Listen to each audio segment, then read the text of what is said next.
Halo semuanya, jika malam ini kamu sedang sendiri dan mendengar suara angin melewati jendela, dengarkan kisah ini perlahan. Di sebuah desa kecil, berdiri sebuah warung pecel sederhana milik seorang perempuan bernama Ratri. Warung itu pernah menjadi tempat berkumpul warga, hingga suatu hari semuanya berubah. Bisikan, ketakutan, dan kejadian aneh perlahan menghampiri keluarganya. Di antara kehilangan, ujian, dan sesuatu yang tidak terlihat, Ratri harus memilih antara jalan pintas atau tetap menjaga keyakinannya. Bagaimana kisahnya? Tonton dan simak cerita menarik dalam video berikut ini. Di sebuah desa kecil di pinggir sawah Jawa Timur, tempat pagi selalu datang bersama kabut tipis dan suara burung yang bersahutan. Berdiri sebuah warung sederhana milik seorang perempuan bernama Ratri. Warung itu tidak besar, hanya bangunan kecil dengan dinding kayu. Namun bagi warga desa, warung itu memiliki kehangatan yang sulit ditemukan di tempat lain. Setiap hari sebelum matahari muncul, Ratri sudah terbangun. Suara kukusan menjadi tanda bahwa hari baru dimulai. Ia menanak nasi, merebus sayuran, menggoreng kacang tanah, lalu menumbuknya perlahan menggunakan cobek batu warisan ibunya. Aroma kencur daun jeruk, cabai, dan kacang yang baru dihaluskan memenuhi dapur kecilnya. Bau itu bercampur dengan udara pagi yang masih lembab dan sawah di belakang rumah. Bagi Ratri, membuat pecel bukan sekedar pekerjaan, itu adalah cara untuk menjaga kehidupan keluarganya. Sejak suaminya meninggal beberapa tahun sebelumnya, warung itu menjadi sumber penghasilan utama. Bersama anaknya, Jaka, ia menjalani hari-hari sederhana tanpa banyak mengeluh. Jaka sering membantu ibunya. Ia mengangkat meja, membersihkan halaman, mengantar pesanan, dan membeli bahan di pasar. Walaupun terkadang merasa lelah, ia tidak pernah tega membiarkan ibunya bekerja sendirian. "Jangan lupa bersyukur, Kak," kata Ratri setiap pagi. Jaka biasanya hanya tersenyum kecil. "Iya, Bu, yang penting warung tetap jalan." Warung pecel Ratri memang bukan warung terkenal sampai keluar desa. Namun, hampir semua warga mengenalnya. Para petani biasanya datang setelah turun dari sawah. Tukang ojek sering mampir untuk minum teh hangat. Ibu-ibu desa sering duduk sambil berbincang setelah belanja di pasar. Bagi mereka, warung Ratri bukan hanya tempat makan. Warung itu seperti bagian kecil dari kehidupan desa. Namun suatu pagi, sesuatu yang aneh mulai terjadi. Saat Ratri membuka warung seperti biasa, ia melihat beberapa orang yang berjalan melewati depan rumahnya berhenti sebentar. Mereka melihat ke arah warung, kemudian saling berbisik. Awalnya Ratri tidak memikirkan hal itu. Ia tetap menyiapkan piring, menuangkan teh, dan menyambut pelanggan seperti biasanya. Tapi hari itu berbeda. Orang-orang yang biasanya datang mulai berkurang. Pak Wiryo, pelanggan yang hampir setiap pagi membeli pecel, hanya berdiri di depan warung. "Maaf, Bu, saya sudah sarapan tadi," katanya. Ratri melihat jam dinding. Hari baru menunjukkan pukul 6 pagi. Ia tahu Pak Wiryo biasanya belum makan sebelum datang ke warung. Namun Ratri hanya tersenyum. "Oh, iya Pak, gak apa-apa." Setelah itu, satu persatu kejadian serupa terjadi. Orang yang datang memilih duduk sebentar lalu pergi. Ada yang tiba-tiba mengaku terburu-buru, ada yang hanya membeli minuman tanpa menyentuh makanan. Menjelang siang, bangku-bangku kayu yang biasanya penuh terlihat kosong. Jaka yang sedang membersihkan meja mulai merasa tidak nyaman. "Bu, kenapa semua orang seperti menghindar?" Ratri tidak langsung menjawab. Ia hanya mengambil kain lap dan membersihkan meja yang sebenarnya sudah bersih. "Mungkin sedang sepi saja, Kak." Namun, Jaka tahu ibunya tidak benar-benar percaya dengan jawabannya. Hari berikutnya, keadaan semakin jelas. Di pasar, Ratri mulai merasakan perubahan sikap orang-orang. Pedagang yang biasanya menyapa, kini hanya tersenyum tipis. Beberapa perempuan yang sedang memilih sayuran, tiba-tiba berhenti bicara ketika Ratri mendekat. Ratri mencoba tidak memperhatikan, tapi telinganya menangkap potongan percakapan. Katanya warung itu ada masalah, Masalah apa? Entah, saya cuma dengar dari orang. Kalimat itu berhenti ketika mereka menyadari Ratri berada tidak jauh dari sana. Ratri pulang membawa keranjang belanja dengan hati berat. Ia tidak tahu siapa yang memulai pembicaraan itu. Ia juga tidak tahu apa kesalahannya. Yang ia tahu hanyalah sesuatu telah berubah. Malam itu, Ratri duduk di teras warung sambil melihat kursi-kursi kosong. Biasanya waktu seperti itu ia mendengar suara pelanggan terakhir pulang sambil tertawa. Namun malam itu hanya ada suara angin yang bergerak di antara daun pisang. Jaka duduk di sampingnya. Bu, kalau memang ada yang salah, kita cari tahu. Ratri mengangguk pelan. Kita perbaiki yang bisa kita perbaiki ya kak. Jangan langsung menyalahkan orang. Jaka diam. Ia melihat wajah ibunya yang tetap tenang, meskipun jelas terlihat lelah. Malam semakin larut. Saat hendak menutup pintu warung, Ratri mencium aroma aneh dari dekat dapur. Bukan bau makanan, bukan bau tanah. Ada aroma asing yang membuat dadanya terasa tidak nyaman. Ia menoleh ke arah gelap di belakang rumah. Tidak ada siapa-siapa. Namun entah mengapa untuk pertama kalinya setelah bertahun-tahun tinggal di sana, Ratri merasa rumahnya seperti sedang menyimpan sesuatu. Sejak perubahan aneh yang terjadi di warungnya, hari-hari Ratri terasa semakin berat. Ia masih membuka warung setiap pagi, masih menyiapkan pecel dengan bumbu yang sama, dan masih melayani siapapun yang datang. Namun, suasana yang dulu hangat kini berubah menjadi dingin. Jaka semakin gelisah melihat keadaan itu. Ia tahu ibunya berusaha terlihat kuat, tapi ia sering melihat Ratri duduk sendirian setelah warung tutup. Bu, kita harus cari tahu siapa yang melakukan ini, kata Jaka suatu malam. Ratri menatap anaknya. Kita boleh mencari kebenaran kak, tapi jangan sampai hati kita dipenuhi amarah. Jaka menghela nafas. Baginya perkataan itu mudah diucapkan. Namun melihat ibunya kehilangan pelanggan membuat dadanya panas. Ia merasa ada seseorang yang sengaja menghancurkan usaha kecil yang menjadi sandaran keluarga mereka. Esokan harinya, Jaka pergi berkeliling desa.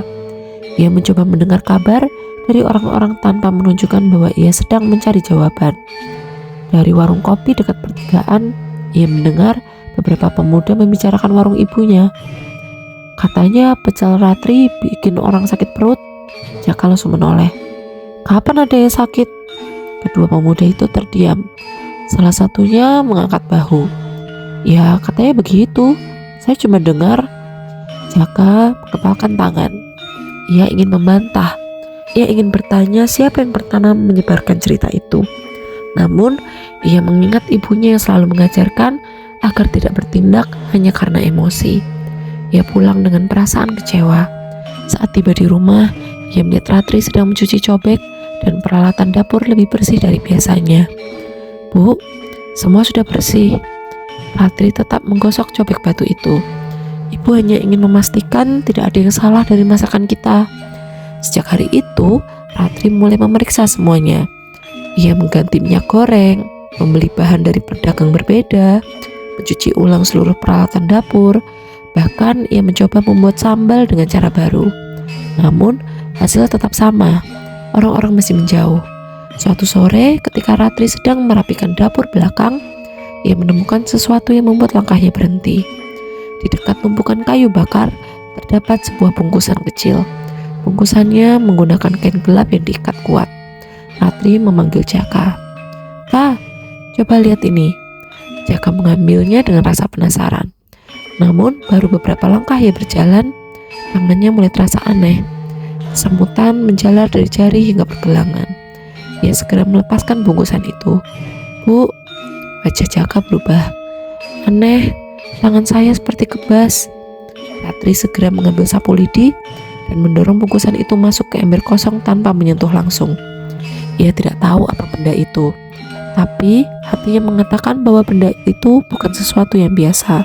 Malam itu Ratri meminta bantuan seseorang yang dipercaya warga desa. Namanya Waskita. Waskita dikenal sebagai orang yang tenang dan bijaksana. Ketika tiba di rumah Ratri, Waskita melihat keadaan sekitar dengan tenang. Dia tidak menunjukkan rasa takut. Ia hanya mengucapkan salam dan duduk di teras. Apa yang terjadi di sini bukan hanya soal warung sepi. Jaka langsung mendekat. Berarti benar ada sesuatu, Pak. Waskita mengangkat tangannya. Tenang, jangan buru-buru ngambil kesimpulan. Ia menjelaskan bahwa manusia sering mencari jawaban saat berada dalam kesulitan. Namun rasa takut terkadang membuat seseorang memilih jalan yang salah. Jangan lawan sesuatu yang tidak terlihat dengan cara yang salah juga, ucap Waskita. Ratri mendengarkan dengan seksama. Ia merasa kata-kata itu memberi ketenangan yang selama ini hilang. Waskita meminta mereka memperbanyak doa, menjaga ibadah, dan membersihkan rumah dengan niat yang baik. Bukan karena takut, tapi karena manusia harus selalu menjaga dirinya. Malam itu mereka membaca doa bersama. Tidak ada teriakan, tidak ada tindakan yang berlebihan, hanya ketenangan. Ketika bacaan selesai, angin yang sejak beberapa hari terasa berat perlahan menjadi lebih ringan. Rumah yang biasanya terasa dingin mulai terasa nyaman kembali. Namun gangguan belum sepenuhnya berhenti. Keesokan malam, ketika Jaka sedang membersihkan meja warung, ia mendengar suara seperti seseorang mengetuk piring. Ia menoleh cepat. Tidak ada siapa-siapa. Tapi di tengah kesunyian itu, mereka menyadari satu hal. Masalah yang mereka hadapi belum selesai. Setelah malam ketika Waskita membantu membersihkan rumah, keadaan Ratri sedikit berubah. Rumah yang sebelumnya terasa berat mulai terasa lebih tenang. Tidak ada lagi suara aneh setiap malam. Tidak ada lagi rasa takut yang membuat Ratri sulit tidur. Namun, warung pecel itu belum sepenuhnya kembali seperti dulu. Pelanggan masih datang perlahan. Beberapa orang mulai berani membeli, tapi sebagian besar warga masih menjaga jarak. Bisikan di desa belum sepenuhnya berhenti. Ratri menerima keadaan itu dengan sabar. Setiap pagi ia tetap membuka warung. Namun, berbeda dengan Jaka. Meskipun ia mulai memahami nasihat Waskita, rasa penasaran dalam dirinya masih besar. Ia masih memikirkan bungkusan kain hitam yang ditemukan di dapur. Ia juga masih mengingat kejadian-kejadian aneh yang membuat warung mereka kehilangan pelanggan. Namun ada satu hal yang paling membuatnya penasaran. Sejak beberapa hari terakhir, selalu ada seorang lelaki yang datang menjelang maghrib. Lelaki itu muncul saat warung hampir tutup. Ia selalu duduk di kursi paling ujung teras, kursi yang biasa digunakan petani tua setelah pulang dari sawah. Anehnya, tidak pernah ada yang melihat lelaki itu datang. Ia tidak terdengar berjalan, tidak terdengar suara motor, tidak ada suara langkah kaki di lantai kayu. Tiba-tiba saja ia sudah duduk di sana. Awalnya Ratri merasa takut, namun anehnya rasa takut itu tidak bertahan lama. Ada sesuatu dari lelaki itu yang membuat suasananya menjadi tenang. Setiap kali datang, ia hanya memesan pecel. Seperti biasa, Bu, pecel sederhana saja. Ratri selalu mengangguk dan menyiapkan pesanannya. Lelaki itu makan perlahan, tidak buru-buru, tidak banyak bicara. Setelah selesai, ia selalu membayar lebih. Ketika Ratri hendak mengembalikan uangnya, lelaki itu hanya tersenyum. Ambil aja, Bu, anggap sebagai sedekah. Kalimat sederhana itu membuat Ratri diam. Ia tidak tahu siapa lelaki itu. Tapi setiap kali lelaki itu datang, hatinya terasa lebih ringan. Suatu sore ketika lelaki itu kembali datang, Jaka memutuskan untuk memperhatikannya lebih dekat. Ia berdiri dekat pintu warung sambil memperhatikan setiap gerakan lelaki tua itu. Namun semakin ia melihat, semakin ia merasa aneh. Laki-laki itu seperti manusia biasa, tapi ada sesuatu yang sulit dijelaskan. Ketika angin bertiup, daun-daun di sekitar teras bergerak. Namun pakaian lelaki itu hampir tidak berubah. Jaka semakin penasaran. Setelah lelaki itu selesai makan, ia tidak langsung pergi. Ia menatap Ratri dan Jaka. Ada sesuatu yang ingin kalian tanyakan? Jaka terdiam. Ia melihat ibunya. Maaf Pak, kami hanya ingin tahu, Bapak sebenarnya siapa? Lelaki itu diam cukup lama. Ia melihat langit yang mulai berubah warna. Kemudian ia menjawab dengan suara pelan. Namaku Bayu. Aku bukanlah manusia. Suasana teras langsung berubah. Jaka mundur sedikit. Tangannya refleks mengepal. Ratri menahan nafas, tapi Bayu tetap duduk tenang. Aku berasal dari golongan jin, katanya, namun aku beriman. Tidak ada suara keras, tidak ada ancaman, tidak ada sesuatu yang membuat mereka merasa diserang. Bayu hanya menyampaikan kenyataan. Ia menjelaskan bahwa kedatangannya bukan untuk menjadi pelindung yang harus dipuja. Ia bukan pemberi kekayaan, bukan jalan cepat agar warung kembali ramai. Aku tidak datang untuk membuat kalian bergantung kepadaku, katanya. "Lalu, kenapa Bapak datang?" Bayu melihat ke arah warung kecil itu.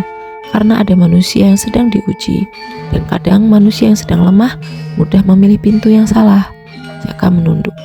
Ia tahu maksud perkataan itu. Ia teringat saat hampir menerima tawaran Gatrat tentang berlaris. Bayu melanjutkan, "Jangan mencari ramai dengan cara yang salah. Jangan meminta sesuatu yang membuat hati jauh dari kebenaran." Ia lalu memberikan 3 pesan. Pertama, jangan jadikan makhluk sebagai tempat beruntung. Kedua, jangan membalas semua keburukan dengan keburukan. Ketiga, jangan mengejar keberhasilan sampai kehilangan ketenangan. Yang dicari bukan hanya banyaknya pembeli, yang dicari adalah keberkahan. Kata-kata itu membuat Ratri terdiam. Selama ini ia hanya berharap warungnya kembali ramai. Namun ia mulai memahami bahwa ada hal yang lebih penting daripada sekedar jumlah pelanggan. Tidak lama kemudian, suara azan terdengar dari musola dekat sawah. Bayu langsung berdiri. Ia menundukkan kepala sebagai bentuk penghormatan. "Aku harus pergi." Ratri ingin bertanya lebih banyak. Namun ketika ia mengambil sajadah dan kembali melihat ke teras, Bayu sudah tidak ada. Hanya kursi kosong dan udara senja yang perlahan menjadi dingin. Jaka berdiri lama. Untuk pertama kalinya ia menyadari bahwa dunia yang ia pahami selama ini jauh lebih luas. Ia tidak lagi hanya ingin melawan sesuatu yang tidak terlihat. Ia mulai belajar bahwa menjaga hati jauh lebih sulit daripada menghadapi musuh. Setelah pertemuan dengan Bayu, kehidupan Ratri perlahan berubah. Tidak ada kejadian besar yang tiba-tiba membuat warungnya dipenuhi pembeli dalam 1 hari. Semuanya berjalan pelan. Namun bagi Ratri, perubahan kecil itu sudah cukup menjadi tanda bahwa usaha yang dijalani dengan sabar mulai menemukan jalannya. Pagi pertama setelah beberapa minggu penuh kesunyian, seorang petani tua bernama Pak Wirya datang ke warung. "Bu Ratri," Ratri yang sedang menata piring menoleh. "Silahkan Pak." Pak Wirya tersenyum kecil. "Saya kangen pecelnya." Kalimat sederhana itu membuat Ratri terdiam sebentar. Ia tidak bertanya mengapa selama ini Pak Wirya tidak datang. Ia tidak bertanya apakah lelaki tua itu percaya pada kabar buruk yang beredar. Ratri hanya tersenyum dan menyiapkan makanan seperti biasa. "Monggo Pak, saya buatkan." Hari itu hanya 1 pelanggan. Namun bagi Ratri, 1 pelanggan tersebut terasa seperti awal baru. Hari berikutnya datang 2 orang, lalu 3 orang. Perlahan, kursi-kursi kayu yang sempat kosong mulai terisi kembali. Warga desa yang sebelumnya menjauh mulai berani mendekat. Ada yang datang karena penasaran, ada yang datang karena mendengar kabar bahwa pecel Ratri sudah seperti dulu. Sebagian orang datang dengan wajah malu. "Bu, maaf ya, kemarin saya ikut percaya omongan orang." Ratri hanya mengangguk. "Sudah Pak, yang penting sekarang makan dulu." Ia tidak ingin menghabiskan waktu untuk mengingat luka lama.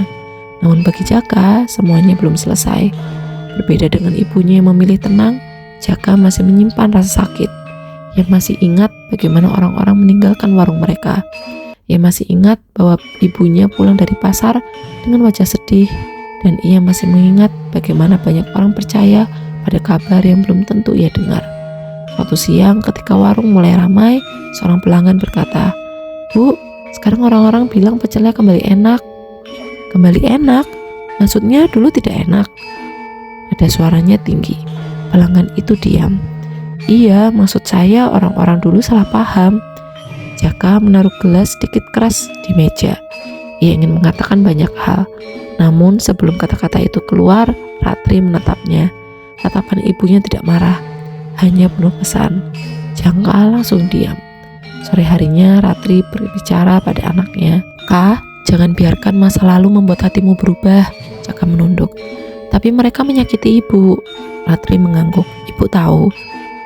"Terus kenapa ibu gak marah?" Ratri tersenyum kecil. "Karena kalau semua orang membalas dengan kemarahan, masalahnya kapan akan selesai?" Perkataan itu membuat Jaka diam. Ia mulai memahami bahwa memaafkan bukan berarti melupakan rasa sakit. Memaafkan berarti tidak membiarkan rasa sakit mengendalikan hidup. Beberapa hari kemudian, ujian baru datang. Saat itu warung sedang sangat ramai. Pesanan menumpuk, piring berpindah dari dapur ke meja.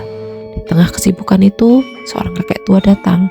Pakaiannya sederhana, bajunya lusuh, sandalnya tipis. Dia berdiri di pinggir warung tanpa berani masuk. Beberapa pelanggan melihatnya.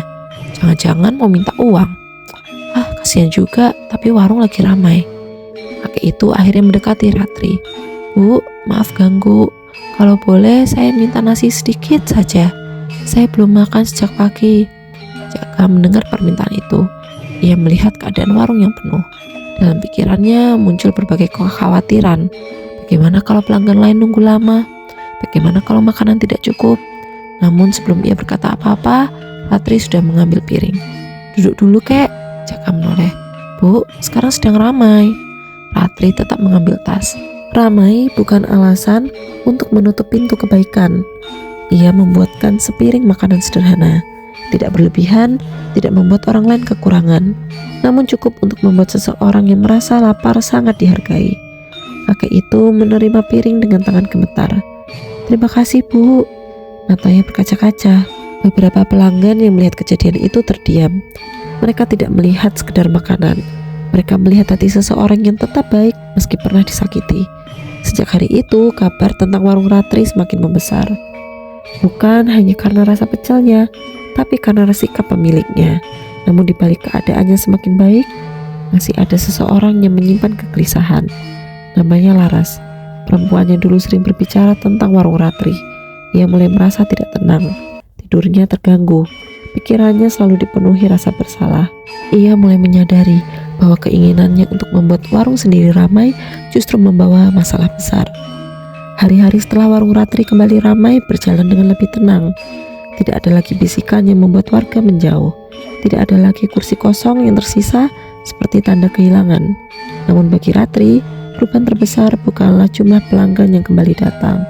Perubahan terbesar adalah ketenangan dalam hatinya. Ia tidak lagi membuka warung dengan rasa takut. Setiap subuh, ia tetap melakukan rutinitas yang sama. Baginya, pagi yang sederhana itu adalah bentuk syukur. Jaka pun mulai berubah. Dulu ia mudah terbakar emosi. Sedikit perkataan yang menyakitkan bisa membuatnya marah. Ia selalu merasa harus membela ibunya dengan cara melawan siapapun yang dianggap menyakiti keluarga mereka. Namun setelah melewati semua kejadian itu, Jaka mulai memahami arti kekuatan yang sebenarnya. Ia masih tegas, masih tidak suka melihat keadilan, tapi ia mulai belajar bahwa tidak semua hal harus diselesaikan dengan kemarahan. Kadang diam bukan berarti kalah, kadang memaafkan bukan berarti lemah. Suatu sore, Jaka membantu waskita memperbaiki beberapa kursi di musola desa.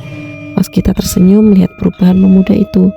Dulu tanganmu selalu mengepal ketika marah, kata waskita. Jaka melihat tangannya sendiri. Sekarang saya sedang belajar membuka tangan, Pak. Waskita mengangguk. Itu lebih sulit loh daripada mengalahkan orang lain. Sementara itu, Laras semakin sering memikirkan kesalahannya. Ia tidak lagi bisa tidur nyenyak seperti dulu. Setiap kali mendengar suara azan maghrib, hatinya terasa gelisah. Ia mulai menyadari bahwa rasa ini telah membuatnya mengambil jalan yang salah. Awalnya ia hanya merasa tidak adil. Ia melihat warung Ratri ramai, sementara usahanya sendiri sepi. Ia merasa keberhasilan orang lain menjadi alasan mengapa dirinya gagal. Namun ia lupa bahwa rezeki setiap orang memiliki jalannya sendiri. Sampai akhirnya Laras memberanikan diri datang ke rumah Ratri. Hari itu Ratri sedang membersihkan sayur ketika melihat Laras berdiri di depan pagar. Wajah perempuan itu berbeda dari biasanya. Tidak ada senyum palsu, tidak ada sikap tinggi hati. Yang terlihat hanya seorang yang sedang membawa beban.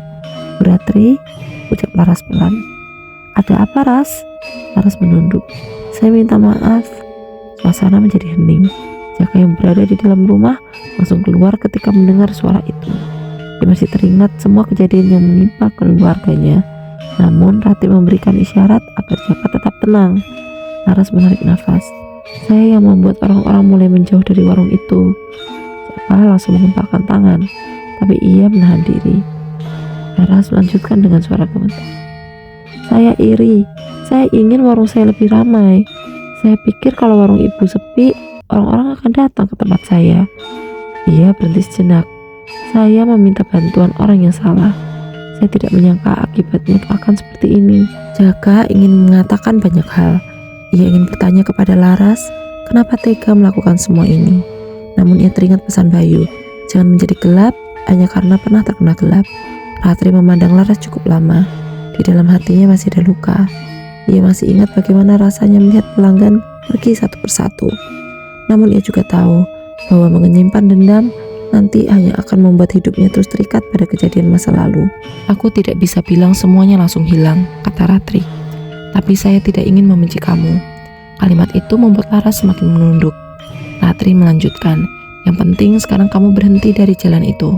Perbaiki apa yang bisa diperbaiki. Laras mengangguk. Dia berjanji tidak akan mengulangi kesalahan yang sama. Sejak saat itu, suasana desa perlahan berubah.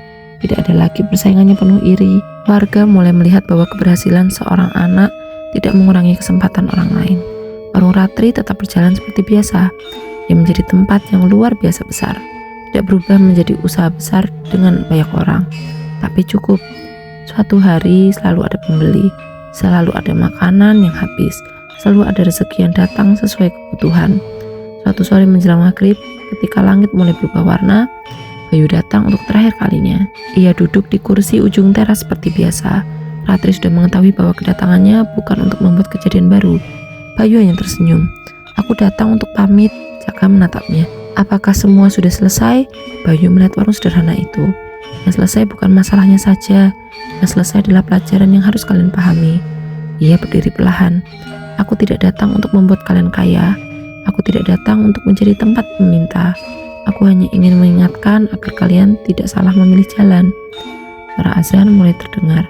Bayu menundukkan kepala. Jaga hati kalian. Setelah itu ia pergi seperti biasa, tanpa suara langkah, tanpa meninggalkan tanda. Ketika Ratri kembali dari mengambil sajadah, kursi itu sudah kosong. Namun kali ini ia tidak merasa takut. Ia hanya tersenyum, karena ia mengerti pertolongan tidak selalu datang dalam bentuk yang bisa dilihat. Dan keberkahan bukan tentang seberapa besar seseorang memiliki sesuatu. Keberkahan adalah ketika seseorang tetap menjadi manusia yang baik meskipun pernah diuji. Warung pecel Ratri tetap berdiri di pinggir sawah. Setiap pagi suara kukusan masih terdengar. Aroma kacang, kencur, dan daun jeruk masih tersisa. Dan di tempat sederhana itu banyak orang belajar satu hal. Bahwa rezeki yang paling berharga bukan hanya makanan yang habis terjual. Kisah warung pecel Ratri mengajarkan bahwa ujian hidup tidak selalu harus dilawan dengan kemarahan. Ketika dizolimi, manusia tetap harus menjaga hati agar tidak ikut melakukan keburukan.